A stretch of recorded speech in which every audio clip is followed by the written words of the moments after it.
Hello, my dear sweet internet, and welcome to my very first anime review. My name is Elena Tedman, but I go by Neriah online, and this is a show that I just watched recently that came out this summer, Number 6 by Studio Bones, and I ended up liking it so much I thought I'd make a review of it. Please let me know what you think, and thanks for watching. It is Shion's 12th birthday, and a typhoon is approaching the so-called utopian city of Number 6.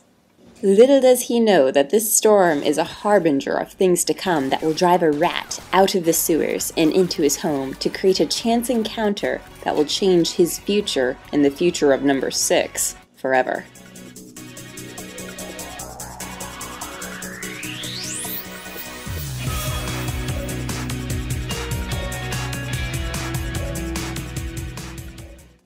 Our young protagonist, Shion, is a bright young kid with a promising future. He is majoring in ecology at the age of 11 and enjoys spending time with his childhood friend named Safu. He lives with his mom in a large, gorgeous home inside the high-class segregated city of Number 6. Things change for Shion, however, when the plot kicks in and an injured boy named Rat sneaks into his room during a rainstorm. Despite Rat's hostile threat to strangle him upon their meeting, Shion shows compassion for the desperate runaway and decides to help him. As it turns out, Rat is a VC fleeing from the Ministry of Love. Ministry of Peace that resides in the center of Number 6.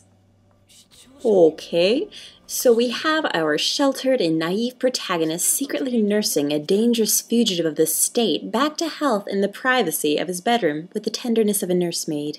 Now, if this all sounds a mite suspect to you so far, then don't worry. It is.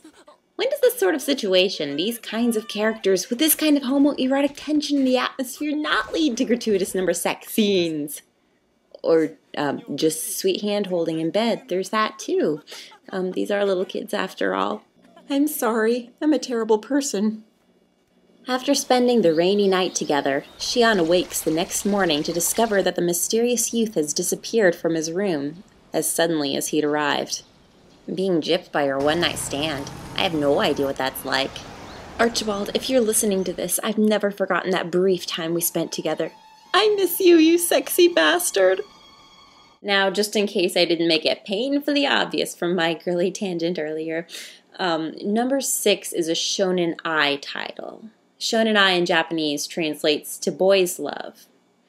It has a lot of sci-fi elements. It's kind of like George Orwell's 1984 dystopian society, but at the core, Number 6 is a love story between Shion and Rat. And if you're not okay with that, then you might want to steer clear of this anime. Thankfully, however, the first 2 episodes are very good indicators as to whether or not you'll be able to handle the rest of the series, so your mileage may vary depending.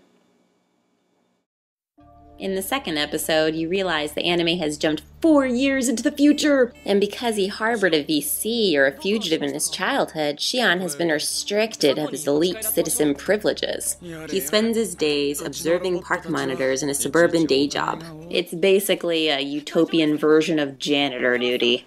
Things don't stay quiet for him for very long, however, as Shion one day discovers a strange infestation of parasitical bees that cause people to rapidly age and die within a mere matter of seconds. What's even stranger still is how the city seems to be trying to cover up these incidents from the general public.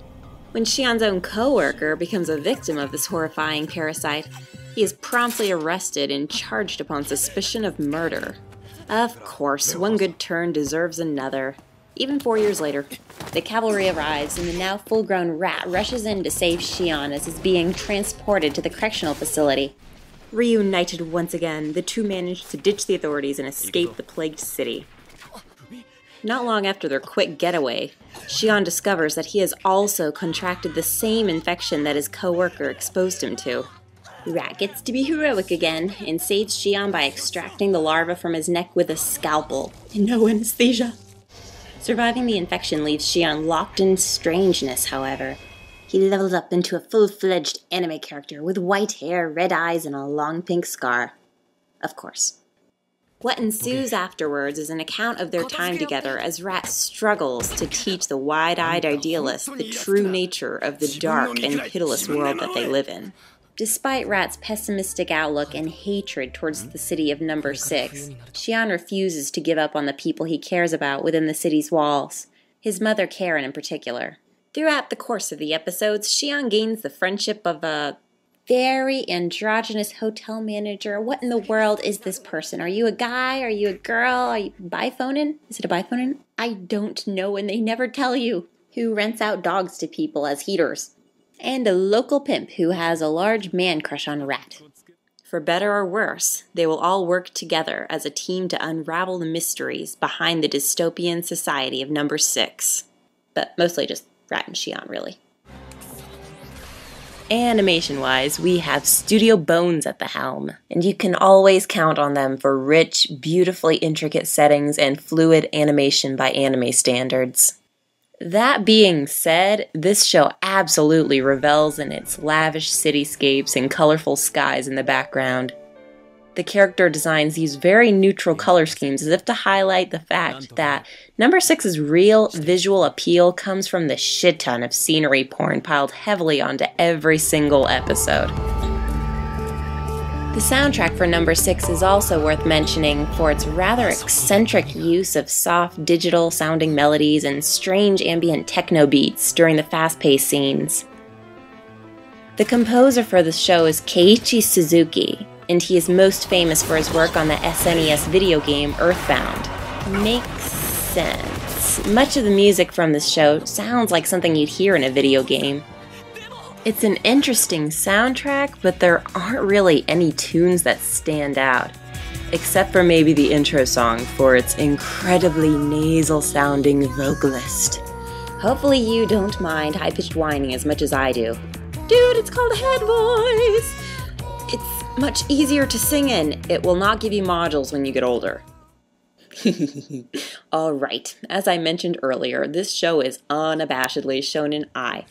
But before you start drawing unfavorable opinions in light of other Shounen-ai titles, I feel the need to defend it. Number 6 never resorts to audience-pandering fan service in order to make Shion and Rat more acceptable as a homosexual couple.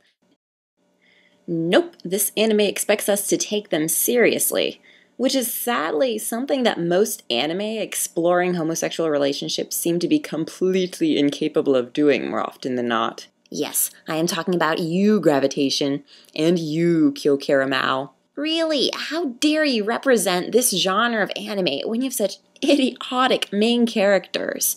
Weak comedy that's not funny, and wandering plot threads that make no sense. Your existence offends me. Anyway, moving on.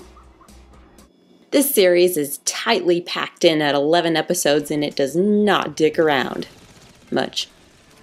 The plot churns forward quickly and there is no filler to be found here. Unfortunately, the show seems to suffer from being rushed and cut too short. Perhaps it could have been fleshed out more if it had been given more time and money as a 26-episode series. What's even worse is that it feels like the story spends quite a bit of precious airtime wandering around because the characters leave Number 6 too quickly. The strangeness going on inside the walls of the city is where our interest is supposed to lie, but Rat and Shion spend the majority of the show bickering with each other on the outside, where they aren't really useful to anyone. I say that hesitantly, however, since the strength of this story seems to be in exploring their strained relationship anyway. In this regard, perhaps it would have been better if the B-Plague had been eliminated entirely in order to allow the series to focus more on the characters' lives instead. I don't know. I wanted to give this anime a glowing review. It takes a bunch of risks that not many anime studios are willing to make nowadays. But it seriously pulls a fast one on you towards the end, and it has a huge amount of plot problems. 10 episodes worth of decent build-up lead to a confusing, lackluster, and jarringly unsatisfying conclusion. Plot threads are abruptly dropped, questions go unanswered, and no one is given any time to breathe during the series' climax. If you try to keep up, you will be suffocated by the weird, out-of-character moments and copious servings of Deus Ex Machina. In summation, number 6 is a unique combination of sci-fi elements and homosexual romance. It is a tame love story that Shounen-ai fans are sure to love for its many tender moments, but sci-fi buffs are sure to find extremely frustrating for its awkward plotting and weak ending. Honestly though, if I were to ever recommend a Shounen-ai to anyone, then this would be it. If you're a loud or a timid fan of this genre, you are bound to fall in love with Rat's snarky theatrics and Shion's boundless capacity for human kindness. I felt genuinely touched by the respect that these two develop for each other throughout the span of the episodes. So, despite its many pitfalls, despite its very rushed conclusion, I'm going to give this anime a C+, using the school grade system. C for could have been better, but still cute. It's definitely worth checking out if you're a Shounen-ai fan. If you want to watch number 6 for yourself now, it's available for streaming on theanimenetwork.com. Sentai Filmworks, the successor of ADV, currently owns the copyrights to this anime, and they say that they will have the DVDs out by next year.